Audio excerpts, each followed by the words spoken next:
the wicked government, they made a decree that you have to cut your payas. The Hillel Parasher is not doing that. No way, ever is that happening. And unfortunately, there were some people who were known to be. Thank you. Who were known to.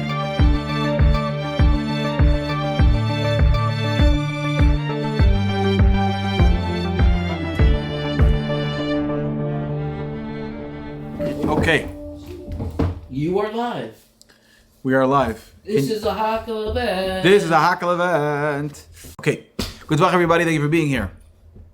Thank you for joining the Pray Hard, Play Hard YouTube channel and podcast. If you're watching or listening, thank you for being here. So, story is about the Hillel Parasher. Hillel Parasher, was he a chassid of the Alter Rebbe?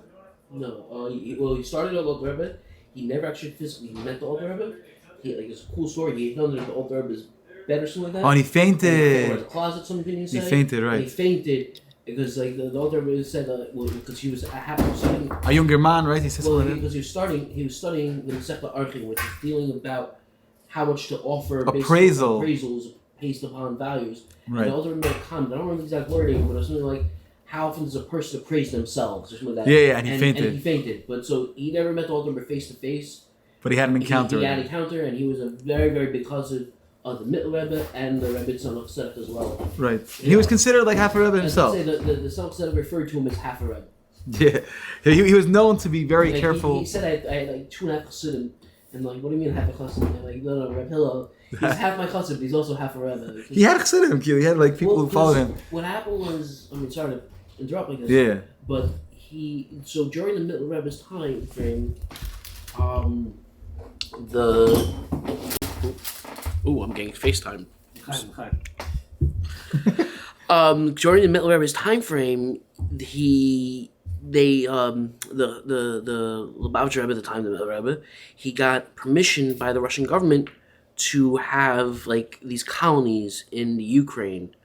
So like Yidden, he encouraged a lot of Yidden to go there. Oh, about that in the story. Okay, cool. Yeah. But he encouraged a lot of the Yidden to like move there because there was better parnassa for them, better ways to live and to get money and to have livelihood, and had less restrictions than some of the bigger cities in Russia did. So because that he had health issues, he couldn't travel there himself very often.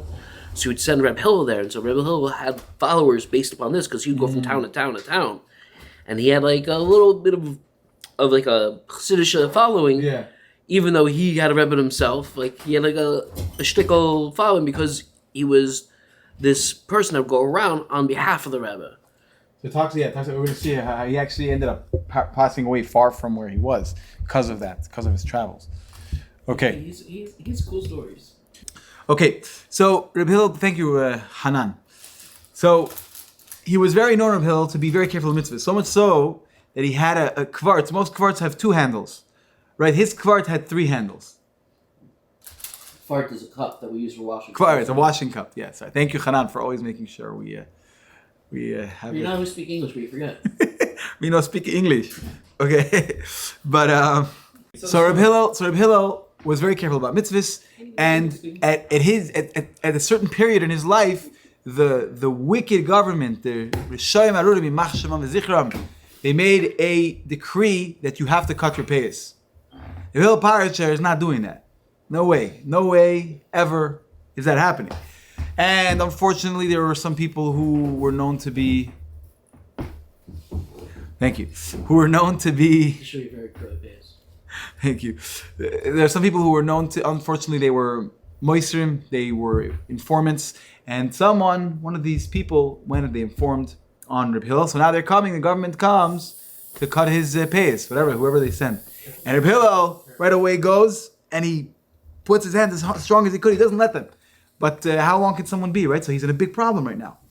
And somebody came and saved him. This person was a tailor, very poor tailor. He was a poor man.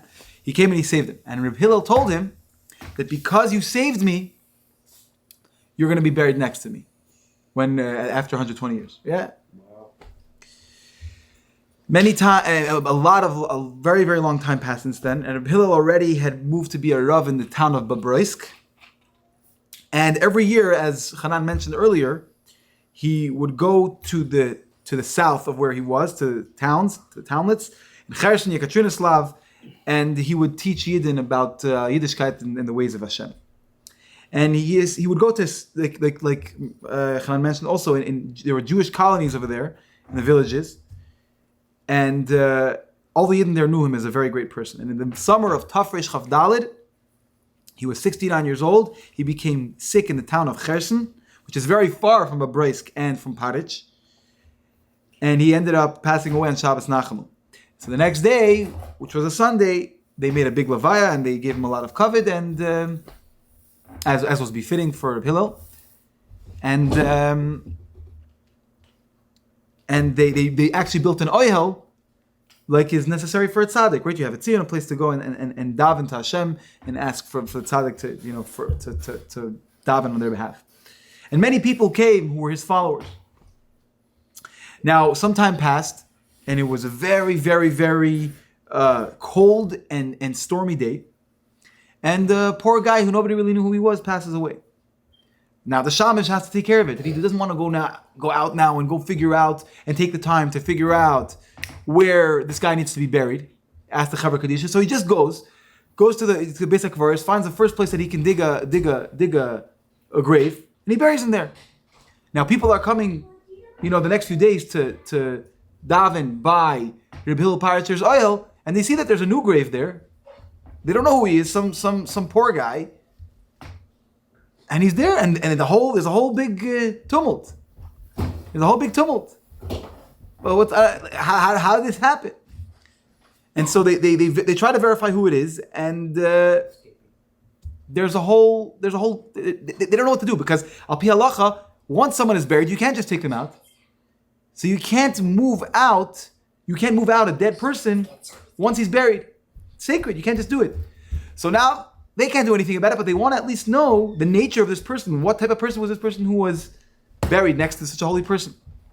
So they look at his information, they looked at his belongings, they saw his passport, and they saw he was from the town of Parich. So they send a letter to the Vad, to our Jewish community in Parich, and they find out... Jewish Community Council. Jewish Community Council. The Jewish Community Council. Vad is an acronym for Jewish Community Council. It is a Russian David. I don't know what it stands for. Vad just means Stam. And they find out that it's the same tailor who so many years ago had saved him from his payas being cut off. So the will of the tzaddik, the decree of the tzaddik happened without anyone knowing, and everyone thought it was a mistake. But when a tzaddik says something, it happens. May we witness miracles like this in our lives. May we live to see Mashiach. May we be reunited with all our greats and with all the Yidden. And please liking is free. Please subscribe. Smash that like button. 1 second.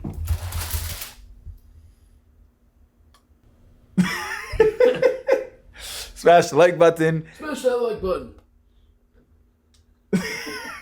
And please consider becoming a patron on Patreon. It helps us do what we got to do. Every dollar counts. Yes, that's true. And thank you for all the viewers, for all the listeners. God bless you. Have a beautiful week. Viewers like you. Yes. For the people, by the people. Mwah. Good Tvach.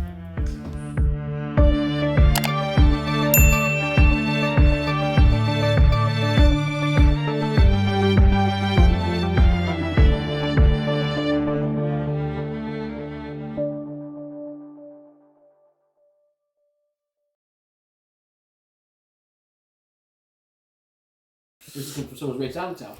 What? Who's sponsoring it this week? Oh, we forgot. Come. Where do we put this? Yossi, have you noticed that we always have a seltzer It's bottle? not in the frame. Oh, is it? I don't know if this one. It's not in the frame here. It's in the frame here.